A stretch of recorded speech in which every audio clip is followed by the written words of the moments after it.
Бәріңізге Ассалаумағалейкум.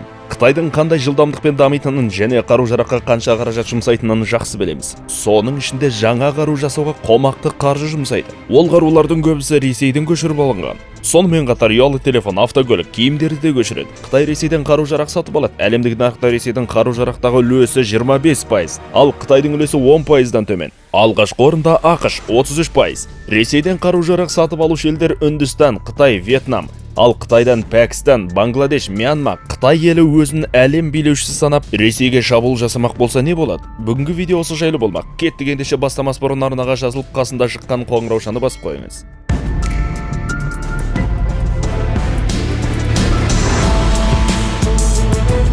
Ол үшін екі елдің әскери жағдайын салыстырып көрейік. Біріншіден, бұл соғысқа 830 мың ресейлік, 2 миллион 260 мың, қосымша 2 миллион 500 мың және 1 миллион 450 мың қытайлық әскер қатысады. Ұмытпай тұрып айта кетейік, Ресей әскерінің жұмсайтын қаражат мөлшері айына 60 мың рубльді құрайды, ал Қытайдікі 500 мыңдай. Қытай елі жер бетінде соғыс ашса, 6460 танк, 4800 брондалған әскери көліктер, 1700 өздігінен жүретін артиллериялық қондырғы, 6264 тартылған артиллериялық құралдар, 1770 ракеталық қондырғылар. Бұл сандар біреулерді қорқытуы мүмкін, тек Ресей әскерін емес. Қытай елін 20216 танкі, 32 мыңға жуық брондалған әскери көліктер, 6000 өздігінен жүретін артиллериялық қондырғы, 4600 тартылған артиллериялық құралдар, 4000 ракеталық қондырғылар қарсы алады. Айтпақшы, Ресей, Қытай, ақш, Үндістан, Түркия елдерінен танк жағынан алғашқы орында тұр, ал Қытай ел аспаннан шабуыл жасаса не болады? Ол үшін Қытайда 3000 ұшақ, 206 әскери тікұшақ, 1385 шабуыл ұшағы, 1270 жауға қарсы әуе ұшағы, ал Ресейде 3800 ұшақ, 500 әскери тікұшақ,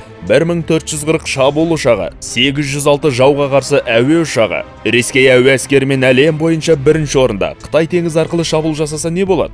Қытайда бір әуе кемесінің тасымалдаушысы, 68 суасты кемесі, 51 фрегат, 35 жойғыш, 35 корвет бар. Ресей елінде бір әуе кемесінің тасымалдаушысы, 63 суасты кемесі, 6 фрегат, 15 жойғыш, 81 корвет. Тоқтаңыз, ең маңыздысын ұмытқан секілдіміз. Ядролық жарылғыш зат Қытайда 270, ал Ресейде 1765 ядролық шабуыл қондырғылары. Негізінде қытайлықтар соғысуды ұнатпайды. Олар шахмат әдісін пайдалануды жөн санайды. Әр жүріс сайын 7 рет өлшеп 1 рет кеседі. Барлық мәселелерді дипломатиялық түрде шешеді. Ресейде ешкіммен соғысуды қаламайды. Кейбір елдер Ресейдің үлкен және пайдалы қазбаларға бай екендігі ұнамайды. Сондықтан Ресей елі тыныштық қаласаң соғысқа дайындал деген ұстаныммен жүреді. Сіз қалай ойлайсыз? Екі мемлекет соғыста кім жеңеді? Қытай әлде Ресей? Өз пікірлеріңізді комментарийге қалдырып кетіңіз және видео ұнаса лайк басуды ұмытпаңыз. Сондай-ақ арнаға жазылып қасында шыққан қоңыраушаны басып қойыңыз.